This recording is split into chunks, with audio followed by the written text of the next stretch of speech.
रख दिए। अब जरा आते हैं आगे और बड़ी खबर से आगाज करते हैं और बात करते हैं वजीर दाखिला अमित शाह की। वजीर दाखिला अमित शाह का बड़ा बयान जम्मू कश्मीर को लेकर सामने आया है और यह बयान न सिर्फ अलहदगी पसंद खीमे तक पहुंचने की कोशिश है, बल्कि सूरत हाल किस तरीके से आगे बनेगी उस हवाले से भी इंतहाई अहम माना जा रहा है। जम्मू कश्मीर के अंदर कश्मीरी नौजवानों को हथियार छोड़ने का वजीर दाखिला की अपील, कहा कि सरेंडर करें और खुद सुपुर्दगी करने के साथ साथ कौमी दायरे में आए। दाखिला वजीर ने एक बार फिर कश्मीरी नौजवान जिनके हाथ में बंदूक है उनसे बात मुखातिब होते हुए कहा कि वो हथियार छोड़कर कौमी दायरे में आए। न सिर्फ इतना बल्कि आगे दाखिला वजीर ने आने वाले दिनों की सियासी सूरत हाल से भी गुफ्तगू की और यह भी साफ किया कि आने वाले दिनों में अब नौकरियां संगबाजों को नहीं दी जाएगी, यानी जो लोग संगबाजी में मुलविस है, इंतहा पसंदी या दहशतगर्दी को चलाने में किसी भी तरीके से मदद मुआवनत फराहम करते हैं, उनके लिए सरकारी मुराद और सरकारी नौकरियां नहीं मिलेगी। दाखिला वजीर का बड़ा बयान सामने आया है और साफ कर दिया है कि 2024 के अंदर इंतहा पसंदी दहशतगर्दाना कार्रवाइयों को मुकम्मल तौर पर खात्मा करना होगा और इस ज़िम्मन में एक बड़े हिकमत अमली को तरतीब दे दिया गया है। जम्मू कश्मीर के अंदर मजीद जेल खानों की तामीर हो रही है और उन जेल खानों के ऊपर 130 करोड़ रुपया खर्च किया जाएगा।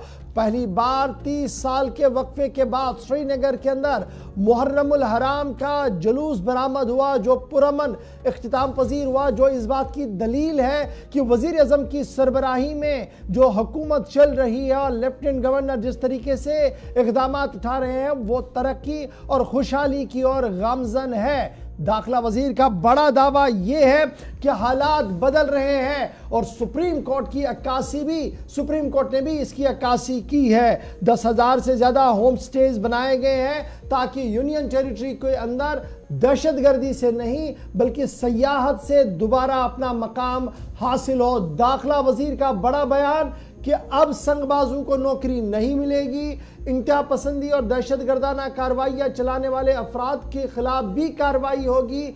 इंतहा पसंदी जिनके हाथ में बंदूक है और कश्मीरी नौजवान है वो बंदूक को तर्क करके सरेंडर करके कौमी दायरे में आए। बड़ा बयान दाखिला वजीर की तरफ से रात देर दिया गया है। एक सवाल बार बार पूछा जा रहा था कि कई लोगों की नौकरियां खत्म की जा रही हैं, उनको कैसे निकाला जाता, तो उस पर भी जवाब आया कि अगर न सिर्फ किसी फैमिली का कोई बंदा अगर माजी में भी कोई स्टोन पेल्टिंग में इन्वॉल्व रहा है तो आगे जाकर भी नौकरी के दरवाजे उसके लिए बंद हैं, लेकिन अगर कोई सिस्टम का हिस्सा बन करके एक ये जो टेरर इकोसिस्टम का जिसको नाम दिया गया है इस दरमियान कोई काम कर रहा है और सरकारी मुलाजमत उसके पास है, सिस्टम के अंदर काम कर रहा है, तो तहकीकात चल रही है। और उन्होंने कहा कि सर्विस रूल जो कंडक्ट किए जाते थे उसमें हमने जो बाख्तियार अथॉरिटीज हैं वो फैसला ले सकती है कि किसी की नौकरी सही है या नहीं है, मजाज अथॉरिटी उसके खिलाफ कार्रवाई करेगी और बिना किसी तहकीक के, जो आप आर्टिकल 311 के तहत देखते हैं जम्मू कश्मीर के अंदर कई मुलाजमीन को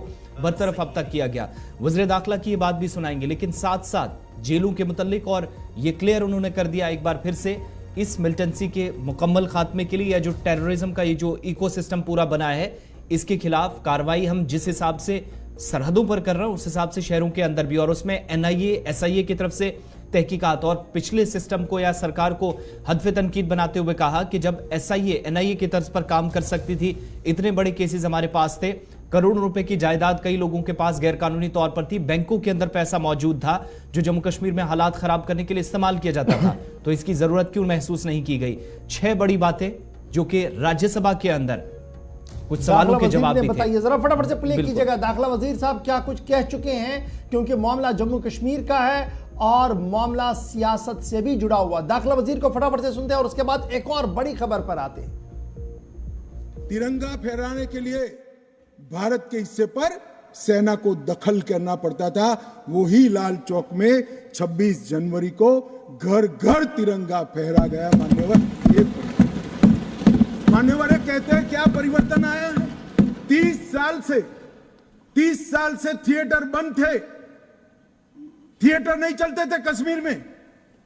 क्यों नहीं चलते थे मैं इसकी मीमांसा में नहीं जाना, परंतु आज कश्मीर में 3 थिएटर चालू हो गए हैं और 18 थिएटर घाटी में खुलने के इंतजार कर रहे हैं और कई लोगों ने लोन का एप्लीकेशन किया।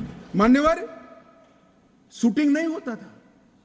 21 से अब तक 24 तक 100 शूटिंग हो चुके हैं मान्यवर, 100 शूटिंग हो चुके हैं मान्यवर। ये सब कहेंगे, इसको भी धर्म के चश्मे से देखेंगे। मैं आज कहना चाहता हूं कि मुहर्रम का जुलूस भी 30 साल तक नहीं निकला था, अभी नरेंद्र मोदी सरकार के समय में है। क्योंकि हमने निर्णय किया है जो भी आतंकवादी मारा जाएगा उसी जगह पे संपूर्ण धार्मिक सम्मान और रीति रिवाज के साथ वहीं दफना दिया जाएगा। स्टोन पेल्टिंग क्यों कम हुई? जितनी नौकरियों की एडवर्टाइज है इसमें सरकार ने तय कर लिया है कि स्टोन पेल्टिंग का एक भी केस अगर रजिस्टर है तो वो परिवार में से किसी को नौकरी नहीं मिली। क्यों ये विदेश से भागकर आतंकवाद करते हैं वो लोग डरे हैं? क्योंकि हमने तय किया है जिसका परिवार का जन पाकिस्तान बैठकर आतंकवाद को प्रोत्साहन देता है उसके परिवार में किसी को नौकरी नहीं मिलेगी।